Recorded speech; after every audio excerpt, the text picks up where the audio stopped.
Hello, how are Miss Worley's fantastic fourth graders? Man, it was a great day today. It's kind of windy outside. I had to come in my house to read. Stayed outside today a little bit. Got to see some of you during the paper packet pickup, and that was awesome. I'm really missing you guys. I want to get back to our reading though. We had a lot of funny things happen. Colton made a comment and he said, "Man, this is really getting funny." This was a funny part, and I'm glad to hear some of you making comments on the story. So I'm glad that you're enjoying it. I want to get back. Yesterday we read 4, 5, and 6. Today we will start chapter 7. I'm going to pick up a little bit where we left off. We know that Jeff was trying to get to the counselor's office, and he ended up in the girls' bathroom. So let's read a little bit of 6 and then we'll start 7. Okay? He ducked inside and closed the door behind him. "Hello," said a voice. He spun around. A woman stepped down off of a yellow ladder. "You must be Jeff," she said. "I'm Carla Davis." She smiled and held out her hand. "I'm so glad you come. I was afraid you might get lost." Okay, chapter 7. Jeff sat at the round table. The counselor sat across from him. "So, how do you like Red Hill School?" she asked. He stared straight ahead. "There's a boy in the girls' bathroom," echoed inside of his head. "I imagine it must seem a little scary," said the counselor. He didn't answer. "I think it's scary," she said. It seems so big. Anytime I try to go anywhere, I get lost." He smiled weakly. It's hard for me because I'm new here," she explained. "Today is only my second day of school.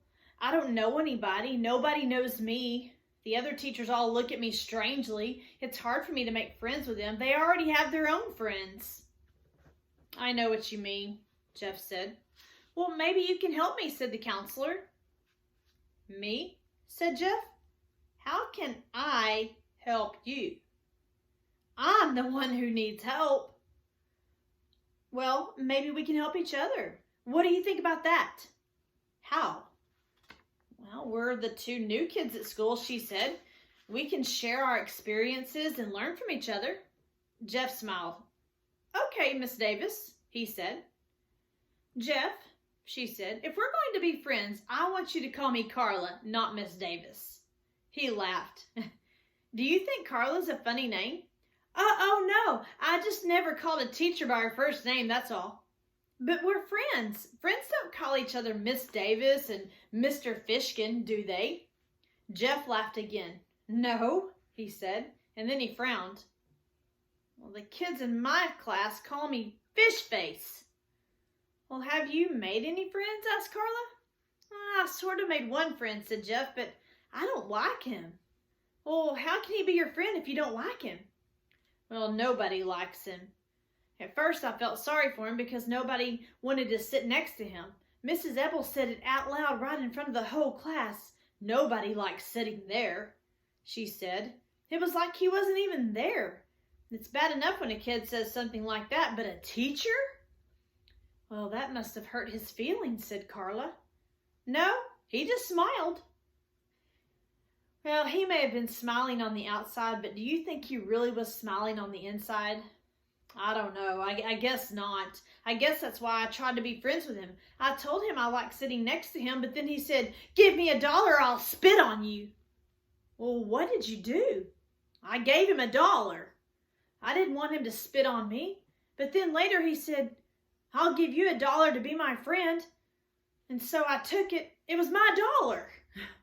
So does that mean I have to be his friend even though I just broke even?"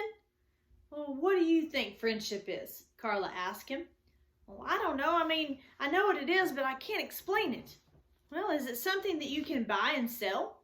Can you go to the store and get a quart of milk and a dozen of eggs and a friend?" Jeff laughed. "No. So does that mean I don't have to be friends with him?" "I won't tell you what to do," said Carla. "All I can do is help you think for yourself." Well, I don't even know if Bradley wants to be my friend, said Jeff. Today at recess we hung around together, but we didn't do anything. He acted like I wasn't even there. And then when it started to rain, he ran around trying to push little kids into the mud. Well, could you share your feelings with him? Asked Carla. That's the real way to build a friendship, by talking and by being honest and by sharing your feelings. You know, like the way we're talking and being honest with each other right now. That's why we're friends. But Bradley's different than you and me, said Jeff. I think you'll find that if you're nice to Bradley, he'll be nice to you. If you are honest and friendly with him, he'll be honest and friendly with you. It's just like with a dollar. You always break even. Jeff smiled. Are you going to see Bradley too? He asked. Yes, later today. Do you think you'll be able to help him? I don't know. Well, I hope so. I think he needs help even more than me. You won't tell him anything I said, will you? No, that's one of my most important rules. I never repeat anything anyone tells me here around the round table. Never? She shook her head. Well, what about to other teachers? She shook again. What about to the principal? Nope. Okay, said Jeff. He took a breath. Here it goes. He grimaced. On the way here, I got a little lost. And, accidentally, I went into the girls' bathroom. He covered his face with his hands. Chapter 8. Mrs. Ebel was teaching geography. Everybody in the class had a map of the United States on his or her desk. Bradley's map was different from all the others. California was above Wisconsin. Florida was stuck out of Texas. He picked up his pair of scissors and carefully cut out Tennessee. He was a good cutter. The edge of his scissors never left the black line. He wondered what was happening to Jeff. He knew he was at the counselor's office. He imagined she was doing all kinds of horrible things to him. He had tried to tell Jeff at recess not to go see her. He taped Tennessee to Washington. He was a very messy taper. His piece of tape twisted and stuck to itself. He looked up as Jeff entered the room and watched him hang the hall pass on the hook behind Mrs. Ebel's desk. And then he looked away as Jeff headed for the seat next to him. When the bell rang for lunch, he shoved his map into his desk and pulled out his paper sack. Because of the rain, everyone had to eat inside, in the auditorium. He and Jeff walked there together, sort of. He's walking next to me, Bradley thought, but I'm not walking next to him. The auditorium was hot, steamy, and noisy. Long tables with benches had been set up across the room. Well, where do you want to sit? Asked Jeff. Bradley ignored him. He stood on his tiptoes and looked around the room as if he was trying to locate his real friends. Jeff walked away and sat at one of the tables. Bradley walked behind where Jeff was sitting. I think I'll sit here, he said aloud, as if he didn't know Jeff was there. He stepped over the bench and sat down next to him. Hi, said Jeff. Bradley faced him for the first time. Oh, it's you. Hi, he said. They ate their lunches. What are you eating? Asked Jeff. Peanut butter sandwich, said Bradley. And as he spoke, bits of peanut butter and bread flew out of his mouth. What about you? Tuna fish, said Jeff. Bradley swallowed his food and said, I hate tuna fish. Well, my mother makes it good, said Jeff. She chops apples in it. I hate apples, said Bradley. He sucked the last drop of milk through his straw, then continued to suck, making a gurgling noise. Sitting 2 tables away from Jeff and Bradley were 3 girls, Melinda Birch, Lori Weston, and Colleen Varigold. They were talking and laughing about something funny that had happened to Colleen that morning.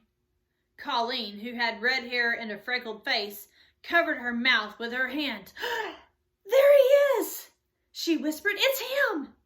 Where? Asked Lori. Don't look at him, said Colleen. He's right there, sitting next to Bradley Chalkers. Bradley Chalkers, said Lori. I think I'm going to throw up. Don't look, whispered Colleen. Bradley stopped sucking on his straw. What'd the counselor do to you? He asked. Jeff shrugged. Nothing. Did she yell a lot? Was she mean and ugly? No, she was nice. I think you'll like her. Me? Asked Bradley. I'm not going to see her. I didn't do anything wrong. Well, she's good at helping you solve your problems, said Jeff. I don't have any problems, said Bradley. He bit ferociously into a red, delicious apple. I thought you said you hated apples, said Jeff. Bradley shoved the apple back inside the paper sack. That wasn't an apple, he said. It was a banana. Jeff's face suddenly changed color. First white and then bright red.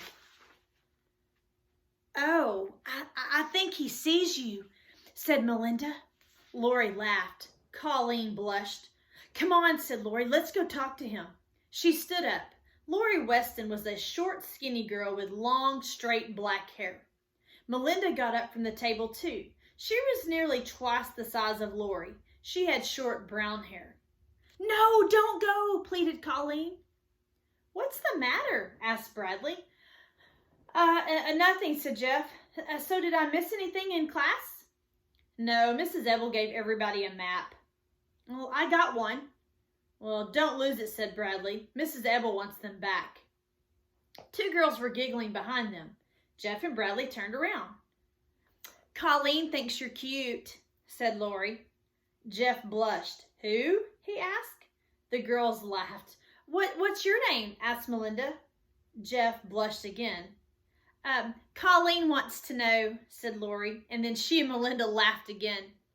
He doesn't have a name, said Bradley, coming to Jeff's rescue. He hated Lori. She had the biggest mouth in the whole school. She was always laughing, too. He could hear her laugh from one end of the school to the other. Ooh, Bradley Chalkers, said Lori, holding her nose. Ooh. Lori Loudmouth, said Bradley. We're not talking to you, Bradley, said Melinda. Get out of here or I'll punch your face in, he replied. You wouldn't hit a girl, said Melinda. That's what you think. He shook his fist. Melinda and Lori backed away. We only wanted to know his name, said Melinda. And what he was doing in the girls' bathroom, screeched Lori. The two girls laughed and ran back to Colleen. Bradley slowly turned and looked at Jeff, amazed. Jeff sat with his head on the table and his arms over his head. You went into the girls' bathroom? Bradley asked. So what? Said Jeff from under his elbow.